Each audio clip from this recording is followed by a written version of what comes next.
F I R میں موقف اختیار کیا گیا ہے کہ پولیس نے چند کرمنل لوگوں کو وہاں گرفتار کرنے کی کوشش کی تھی۔ اس پر ان تینوں لوگوں نے اپنے ساتھیوں کے ساتھ مل کر مذمت کی ہے، اور قانون کا جو وہ کہتے ہیں کہ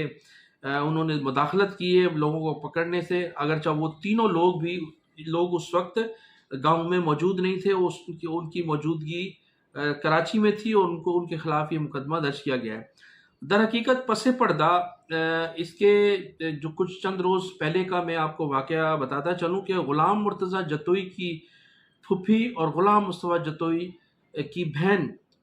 ان کے بیٹے اور آصف علی زرداری کی بھانجی جو تھی، ان کے درمیان رشتہ ہوا تھا، دونوں کی شادی ہوئی تھی، اور پھر چند ماہ کے بعد اس شادی کا خاتمہ ہو گیا تھا، اور وہ طلاق پر جا کر شادی ختم ہوئی تھی۔ تو یہ تنازع تھا اس وقت جب آصف علی زرداری صاحب ابھی صدر مملکت دوسری مرتبہ نہیں بنے تھے۔ غلام مصطفیٰ جتوئی صاحب کی بہن نے آصف علی زرداری صاحب سے ملاقات کر کے انہیں تمام صورتحال سے آگاہ کیا تھا، اور طلاق کی وجوہات بھی انہیں بتائی تھی، اور آصف علی زرداری صاحب نے بڑا مثبت جواب دیا تھا۔ لیکن جو ہی وہ صدر بنے اور ضیاء الانجار نے وزارت داخلہ کا قلمدان سنبھالا، تو اس کے فوری بعد غلام مرتضیٰ جتوئی کے بنگلے پر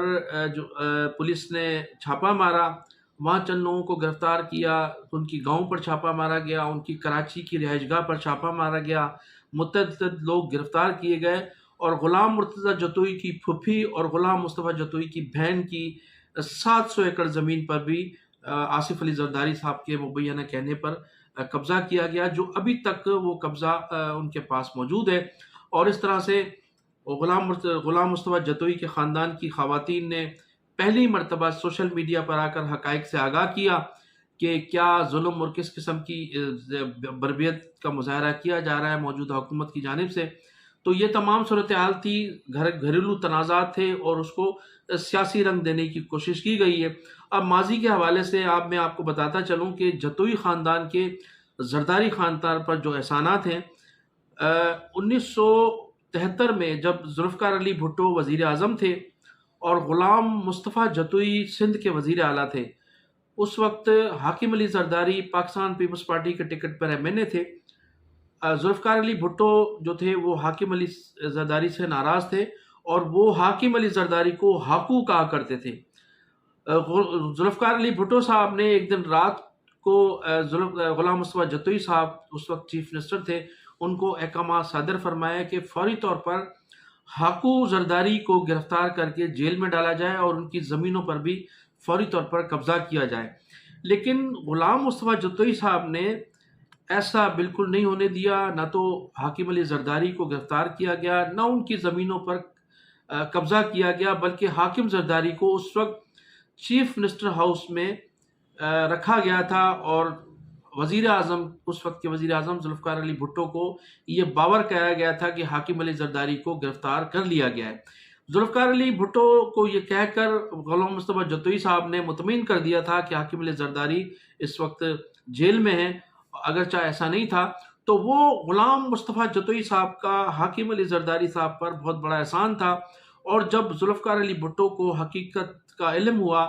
کہ حاکم زرداری کو گرفتار نہیں کیا گیا بلکہ اس کو چیف منسٹر ہاؤس میں رکھا گیا تھا، تو وہ سخت ناراض بھی ہوئے تھے، اور انہوں نے بڑی ناراضگی کا اظہار کیا تھا۔ لیکن غلام مصطفیٰ جتوئی صاحب نے انہیں بحیثیت اس لیے کہ وہ بھی ان کا بھی تعلق نواب شاہ سے تھا، اور غلام مصطفیٰ جتوئی صاحب بھی اس وقت ضلع نواب شاہ سے تعلق رکھتے تھے، تو اس تعلق کی بنیاد پر حاکم علی زرداری صاحب کو، جسے ذوالفقار علی بھٹو ہاکو کہا کرتے تھے،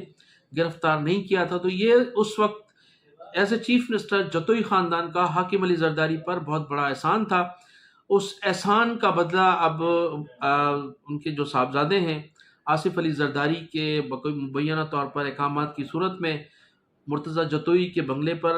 ریڈ کیا گیا، کراچی کے بنگلے پر ریڈ کیا گیا، گاؤں کے بنگلے پر ریڈ کیا گیا، اس کے ملازمین کو گرفتار کیا گیا، اور گزشتہ روز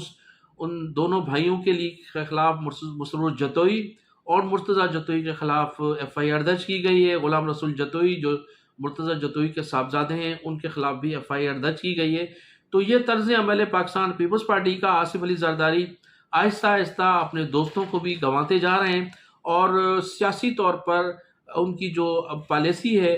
یا ان کے بہاف پر جو لوگ بھی اس قسم کی سیاست اپنائے ہوئے ہیں، وہ پاکستان پیپلز پارٹی کو اصل میں نقصان پہنچا رہے ہیں۔ تو میں ناظرین انہی الفاظ کے ساتھ آپ سے اجازت چاہوں گا کہ آپ میرے چینل کو سبسکرائب بھی کیجیے گا، کمنٹ سیکشن میں جا کر اپنی قیمتی رائے کا اظہار بھی ضرور کیجیے گا۔ پاکستان زندہ باد۔